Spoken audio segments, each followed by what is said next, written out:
Hello student, welcome to my channel. आज है 26 मार्च 2025 और आज के करंट अफेयर से जितने भी क्वेश्चन बन सकते हैं वो सारे हम इस वीडियो में डिस्कस करेंगे। एंड वीडियो के लास्ट में हम आपसे एक क्वेश्चन पूछेंगे, उसका राइट आंसर आपको कमेंट करके बताना है। तो पूरा वीडियो ध्यान से देखिएगा।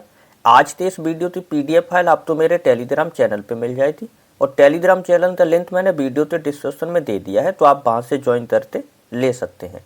तो चलिए बिना टाइम वेस्ट किए स्टार्ट करते हैं आज की अपनी क्लास। तो चलते हैं अपने फर्स्ट सवाल पे। हमारा आज का फर्स्ट सवाल है, हाल ही में अजन्मे बच्चे का अंतर्राष्ट्रीय दिवस कब मनाया गया? तो अजन्मे बच्चे का अंतर्राष्ट्रीय दिवस प्रतिवर्ष 25 मार्च को मनाया जाता है। तो इस क्वेश्चन का राइट आंसर होगा ऑप्शन नंबर ए 25 मार्च 2025। अब बात डेज की हुई है तो मार्च के इम्पोर्टेंट डेज के बारे में जान लेते हैं। 1 मार्च तो विश्व नागरिक सुरक्षा दिवस, शून्य भेदभाव दिवस और विश्व समुद्री घास दिवस मनाया गया। 2 मार्च तो विश्व किशोर मानसिक स्वास्थ्य दिवस मनाया गया। 3 मार्च तो विश्व वन्यजीव दिवस मनाया गया। 4 मार्च तो राष्ट्रीय सुरक्षा दिवस मनाया गया। 5 मार्च तो अंतर्राष्ट्रीय निरस्तीकरण और अप्रसार जागरूकता दिवस मनाया गया। 6 मार्च तो नेशनल डेंटिस्ट डे मनाया गया। 7 मार्च तो राष्ट्रीय अनाज दिवस, जन औषधि दिवस मनाया गया। 8 मार्च तो अंतर्राष्ट्रीय महिला दिवस मनाया गया। 10 मार्च तो CISF स्थापना दिवस मनाया गया। 11 मार्च तो राष्ट्रीय मंडल दिवस, विश्व किडनी दिवस मनाया गया। 14 मार्च तो नदियों के लिए अंतर्राष्ट्रीय कार्रवाई दिवस मनाया गया। 15 मार्च तो विश्व उपभोक्ता अधिकार दिवस मनाया गया। 16 मार्च तो राष्ट्रीय टीकाकरण दिवस मनाया गया। 18 मार्च तो आयुष निर्माण दिवस, वैश्विक पुनर्चक्रण दिवस मनाया गया। 20 मार्च तो विश्व गौरैया दिवस और अंतर्राष्ट्रीय प्रशंसा दिवस मनाया गया। 31 मार्च तो अंतर्राष्ट्रीय वन दिवस मनाया गया। 22 मार्च तो विश्व जल दिवस मनाया गया। 23 मार्च तो शहीद दिवस मनाया गया। 24 मार्च तो विश्व टीबी दिवस मनाया गया और 25 मार्च तो राष्ट्रीय सम्मान पादक दिवस और अजन्मे बच्चे का अंतर्राष्ट्रीय दिवस मनाया गया। तो ये थे अभी तक मनाए गए मार्च के सारे इंपोर्टेंट डेज। चलते हैं अपने नेक्स्ट सवाल पे। हमारा नेक्स्ट सवाल है, हाल ही में कौन सा राज्य 11वीं एशियाई तैराकी चैंपियनशिप की मेजबानी करेगा? 11वीं एशियाई तैराकी चैंपियनशिप की मेजबानी करेगा। तो ये करेगा गुजरात। तो इस क्वेश्चन का राइट आंसर होता ऑप्शन नंबर बी गुजरात। चलिए गुजरात के बारे में थोड़ा सा जान लेते हैं। गुजरात की कैपिटल है गांधीनगर और गुजरात के CM है भूपेंद्र भाई पटेल और गुजरात के गवर्नर है आचार्य देवव्रत। तो इतना गुजरात के बारे में याद रखना इंपॉर्टेंट है। चलते हैं अपने नेक्स्ट सवाल पे। हमारा आज का नेक्स्ट सवाल है, हाल ही में किसने सेपट टकराव 2025 विश्व कप की मेजबानी की है? किसने सेपट टकराव 2025 विश्व कप की मेजबानी करेगा? तो ये करेगा बिहार। तो इस क्वेश्चन का राइट आंसर होता ऑप्शन नंबर ए बिहार। चलिए इसके बारे में थोड़ा सा जान लेते हैं। बिहार के मुख्यमंत्री नीतीश कुमार ने पटना के Pataliputra sport complex indoor stadium में सेपट टकराव 2025 विश्व कप का उद्घाटन किया, जिसमें भारत सहित 20 देश भाग ले रहे हैं। चलते हैं अपने नेक्स्ट सवाल पे। हमारा नेक्स्ट सवाल है, हाल ही में भारत 25 से 27 मार्च तक 3 दिवसीय निजी क्षेत्र सहयोग मंच 2025 की मेजबानी कहां करेगा? तो ये करेगा मुंबई में। तो इस क्वेश्चन का राइट आंसर होता ऑप्शन नंबर बी मुंबई। अब बात महाराष्ट्र की हुई है तो महाराष्ट्र के बारे में थोड़ा सा जान लेते हैं। महाराष्ट्र में FDA ने होम्योपैथिक चिकित्साओं तो एलोपैथिक दवा लिखने की अनुमति दी। केंद्रीय सड़क परिवहन और राजमार्ग मंत्री नितिन गडकरी ने मुंबई में सड़क सुरक्षा अभियान 2025 का उद्घाटन किया। भारत के पहले बायोबिट में राष्ट्रीय राजमार्ग का उद्घाटन नागपुर में हुआ। 3 दिवसीय विश्व हिंद आर्थिक मंच का उद्घाटन मुंबई में किया गया। अश्विनी भिंडे तो महाराष्ट्र के मुख्यमंत्री का प्रधान सचिव नियुक्त किया गया। तो ये थी महाराष्ट्र के बारे में इंपोर्टेंट जानकारी। चलते अपने नेक्स्ट सवाल पे। हमारा नेक्स्ट सवाल है, हाल ही में भारत के किस राज्य में सिंगापुर तक एथेरियम फूलों का पहली बार निर्यात हुआ? सिंगापुर तक एथेरियम फूलों का पहली बार निर्यात हुआ? तो ये हुआ है मिजोरम में। तो इस क्वेश्चन का राइट आंसर होता ऑप्शन नंबर बी, मिजोरम। चलिए इसके बारे में थोड़ा सा जान लेते हैं। भारत के उत्तर पूर्वी क्षेत्र के पुष्प कृषि क्षेत्र के लिए एक महत्वपूर्ण उपलब्धि के रूप में कृषि और प्रसंस्कृत खाद्य उत्पाद निर्यात विकास प्राधिकरण ने मिजोरम से सिंगापुर तो पहली बार कृत्रिम फूलों के निर्यात को सफलतापूर्वक सुविधाजनक बनाया। 1024 टन फूल 70 किलोग्राम की थे कोलकाता से माध्यम तक भेजी गई। चलते हैं अपने नेक्स्ट सवाल पे। हमारा नेक्स्ट सवाल, हाल ही में किस आईआईटी में हैक द फ्यूचर हैकाथॉन सफलतापूर्वक संपन्न हुआ? हैक द फ्यूचर हैकाथॉन सफलतापूर्वक संपन्न हुआ। तो ये हुआ है आईआईटी गांधीनगर। तो इस क्वेश्चन का right answer option number D, IIT Gandhinagar. अब बात आईआईटी की हुई है तो आईआईटी के बारे में इंपॉर्टेंट चीजों तो जान लेते हैं। सेना ने उच्च ऊंचाई पर बांस आधारित बंकर विकसित करने के लिए आईआईटी गुवाहाटी के साथ समझौता किया।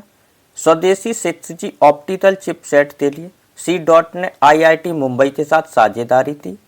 आईआईटी गुवाहाटी ने कैंसर थेरेपी के लिए इंजेक्टेबल हाइड्रोजेल विकसित किया। आईआईटी मुंबई ने मृदा प्रदूषण से निपटने के लिए बैक्टीरिया विकसित किया। ओएस वर्ल्ड यूनिवर्सिटी रैंकिंग में आईआईटी दिल्ली ने भारत में शीर्ष स्थान हासिल किया। आईआईटी खड़गपुर ने क्यूएस वर्ल्ड यूनिवर्सिटी रैंकिंग 2025 में भारत में दूसरा स्थान प्राप्त किया। तो ये थी आईआईटी के बारे में इंपॉर्टेंट जानकारी। चलते हैं अपने नेक्स्ट सवाल पे। हमारा नेक्स्ट सवाल है, हाल ही में कहाँ जलवायु परिवर्तन, पर्वत और मानवता का भविष्य विषय पर पहला सार्वमत संवाद आयोजित किया गया? तो ये नेपाल के काठमांडू में आयोजित किया गया। तो इस क्वेश्चन का राइट आंसर ऑप्शन नंबर ए, नेपाल। अब बात नेपाल की हुई है तो नेपाल के बारे में जान लेते हैं। नेपाल और फ्रांस ने हाइड्रोज नेपाल परियोजना के लिए समझौता ज्ञापन पर हस्ताक्षर किए। नेपाल ने अपने पर्वतारोहण नियमों में संशोधन किया। नेपाल में अंतरराष्ट्रीय पश्मीना महोत्सव आयोजित किया गया। नेपाल का याला ग्लेशियर तेजी से सिकुड़ रहा है। नेपाल में बाल विवाह समाप्त करने के लिए अभियान शुरू हुआ। नेपाल में तम महोत्सव पर्व मनाया गया। नेपाल में अंतरराष्ट्रीय गुब्बारा महोत्सव मनाया गया। भारत और नेपाल के बीच सूर्य किरण अभ्यास का 18वां संस्करण सलझंडी में आयोजित हुआ। तो ये थी नेपाल के बारे में इंपॉर्टेंट जानकारी। चलते हैं अपने नेक्स्ट सवाल पे। हमारा नेक्स्ट सवाल है, हाल ही में भारतीय एयरटेल के जीएसएम के अध्यक्ष कौन चुने गए? तो जीएसएम के अध्यक्ष चुने गए गोपाल विट्टल। तो इस क्वेश्चन का right answer option number B, Gopal Vittal. चलिए इसके बारे में जान लेते हैं। भारतीय एयरटेल के उपाध्यक्ष और प्रबंध निदेशक गोपाल विट्टल तो global system for mobile communication association GSM का फुल फॉर्म है, global system for mobile communication association के बोर्ड के अध्यक्ष के रूप में चुना गया। वह सुनील मित्तल के बाद इस प्रतिष्ठित पद पर पहुंचने वाले दूसरे भारतीय हैं। चलते हैं अपने नेक्स्ट सवाल पे। हमारा नेक्स्ट सवाल है, हाल ही में किस राज्य ने केंद्रीय अनुदान अधिनियम को अपनाने का प्रस्ताव पारित किया? केंद्रीय अनुदान अधिनियम को अपनाने का प्रस्ताव पारित किया। तो ये तेलंगाना ने पारित किया है। तो इस क्वेश्चन का राइट आंसर होगा ऑप्शन नंबर ए, तेलंगाना। अब तेलंगाना की बात हुई तो तेलंगाना के बारे में जान लेते हैं। तेलंगाना की कैपिटल है हैदराबाद और तेलंगाना के सीएम है रेवंत नाथ रेड्डी और तेलंगाना के गवर्नर है जेसुदेव वर्मा। चलते हैं अपने नेक्स्ट सवाल पे। हमारा नेक्स्ट सवाल है, हाल ही में केंद्र सरकार ने किसे वित्त सचिव नियुक्त किया? हाल ही में केंद्र सरकार ने किसे वित्त सचिव नियुक्त किया? तो ये नियुक्त किया अजय सेठ। तो इस क्वेश्चन का right answer option number B, Ajay Seth. चलिए इनके बारे में जान लेते हैं। केंद्र सरकार ने 24 मार्च 2025 तो वर्तमान आर्थिक मामलों के सचिव अजय सेठ को नया वित्त सचिव नियुक्त किया। उनकी नियुक्ति ऐसे समय में हुई जब सरकार को राजकोषीय अनुसाधन और आर्थिक वृद्धि के बीच संतुलन बनाना है। 3 दशकों के अधिक से अनुभव के साथ सेठ ने भारत की आर्थिक नीतियों को आकार देने और वित्तीय सुधार को नेतृत्व करने में महत्वपूर्ण भूमिका निभाई है। तो ये थी इनके बारे में इम्पोर्टेंट जानकारी। चलते हैं अपने नेक्स्ट सवाल पे। हमारा नेक्स्ट सवाल है, हाल ही में किसके द्वारा लिखित पुस्तक Leo the untold story launch की गई? Leo the untold story launch की गई, तो ये लॉन्च की गई PS रमन के द्वारा। Leo untold story Chennai super kings, इसका राइट आंसर होता option number A PS Raman. चलते हैं अपने नेक्स्ट सवाल पे। हमारा नेक्स्ट सवाल है, हाल ही में कौन वशिष्ठ नागरिक आयोग स्थापित करने वाला पहला राज्य बना? वशिष्ठ नागरिक आयोग स्थापित करने वाला पहला राज्य बना केरल, तो इस क्वेश्चन का राइट आंसर ऑप्शन नंबर ए केरल। चलिए इसके बारे में जान लेते हैं। केरल भारत का पहला राज्य बन गया जिसने केरल राज्य वशिष्ठ नागरिक आयोग अधिनियम 2025 पारित कर वशिष्ठ नागरिक आयोग की स्थापना की।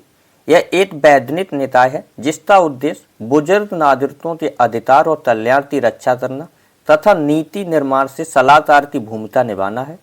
यह पहल केरल के वशिष्ठ नागरिकों की सुरक्षा, पुनर्वास और सस्ती तरह के प्रति प्रतिबाधा को दर्शाती है। चलते हैं अपने नेक्स्ट सवाल पे। हमारा नेक्स्ट सवाल है, हाल ही में किसने REC लिमिटेड के अध्यक्ष और MD का अतिप्रभार संभाला? REC LTD के अध्यक्ष और MD का अतिप्रभार भार संभाला, तो ये है परमिंद्रा चोपड़ा। तो इस क्वेश्चन का राइट आंसर है option number A Parminder Chopra. Parminder Chopra तो 3 महीने की अवधि के लिए RIC लिमिटेड की अध्यक्ष एवं प्रबंधक निदेशक के रूप में अतिप्रभार भार सौंपा गया, सिर्फ 3 महीने के लिए। यह वर्तमान में पावर फाइनेंस कॉर्पोरेशन लिमिटेड की CMD के रूप में कार्यरत हैं। 35 से अधिक वर्षों के अनुभव के साथ उन्होंने वित्तीय पुनर्गठन और नवीनीकरण ऊर्जा वित्त पोषण में महत्वपूर्ण भूमिका निभाई है। चलते हैं अपने नेक्स्ट सवाल पे। हमारा नेक्स्ट सवाल है, हाल ही में किस राज्य के मुख्यमंत्री ने व्यापारियों के लिए एकमुश्त निपटान योजना शुरू की? व्यापारियों के लिए एकमुश्त निपटान योजना शुरू की, तो ये हरियाणा राज्य ने शुरू की। तो इस क्वेश्चन का right answer option number C Haryana. अब बात हरियाणा की हुई तो हरियाणा के बारे में थोड़ा सा जान लेते हैं। अंतर्राष्ट्रीय सरस्वती महोत्सव का आयोजन हरियाणा के पीहो में किया गया। हरियाणा सरकार ने सम्मान संजीवनी ऐप लॉन्च किया। हरियाणा सरकार ने वाहन स्थित और डिजाइनिंग सुविधा प्रोत्साहन नीति 2024 का अधिसचिव किया। ब्लैंकेट ने गुरुग्राम में 10 मिनट में एम्बुलेंस सेवा शुरू की। विश्व प्रसिद्ध सूरज कुंड मेला 2025 फरीदाबाद आयोजित किया जाएगा। हरियाणा में 31वीं पशु गणना का शुभारंभ किया गया। पारंपरिक ज्ञान के संचार और प्रसार पर अंतर्राष्ट्रीय सम्मेलन गुरुग्राम हरियाणा में किया गया। तो ये थी हरियाणा के बारे में इंपॉर्टेंट जानकारी। चलते हैं अपने नेक्स्ट सवाल पे। हमारा नेक्स्ट सवाल है, हाल ही में इलेक्ट्रॉनिक और सूचना औद्योगिक मंत्रालय कहाँ देश में सेमीकंडक्टर प्रणाली पर आगामी नैनो इलेक्ट्रॉनिक रोड शो और सम्मेलन की मेजबानी करेगा? नैनो इलेक्ट्रॉनिक रोड शो और सम्मेलन की मेजबानी करेगा, तो ये करेगा बेंगलुरु। तो इस क्वेश्चन का right answer option number C Bengaluru. Bengaluru कहाँ की कैपिटल है? तो कर्नाटक की कैपिटल है बेंगलुरु और कर्नाटक के CM है सिद्धार्थ मैया और कर्नाटक के गवर्नर है थावरचंद गहलोत। तो इतना बेंगलुरु के बारे में याद रखना इंपॉर्टेंट है। तो ये थे हमारे आज के सारे करंट अफेयर के इंपॉर्टेंट क्वेश्चन। जैसा कि मैंने क्लास के स्टार्टिंग में बताया था, लास्ट में हम आपसे एक सवाल पूछेंगे, उसका राइट आंसर आपको कमेंट करके बताना है। तो ये है हमारा आज का होमवर्क का सवाल, इसका राइट आंसर कमेंट करके जरूर बताएं। और आज का सेशन कैसा लगा ये भी कमेंट करके जरूर बताएं। अभी तक वीडियो तो लाइक नहीं किया तो लाइक कर लें, चैनल तो सब्सक्राइब करते, बेल आइकन तो ऑल पे सिलेक्ट जरूर कर लेना। वीडियो तो ज़्यादा से ज़्यादा शेयर करना। Everyday UP police, Bihar police और NTPC ग्रुप D की क्लास यूट्यूब पे आती रहती है, तो चैनल तो सब्सक्राइब जरूर कर लें। हमारे सारे वीडियोस की PDF फाइल आपको मेरे टेलीग्राम चैनल पे मिल जाएगी और टेलीग्राम चैनल का लिंक मैंने वीडियो के डिस्क्रिप्शन में दे दिया है, तो आप वहां से ज्वाइन करके ले सकते हैं। मिलते हैं नेक्स्ट वीडियो में, तब तक के लिए धन्यवाद। जय हिंद।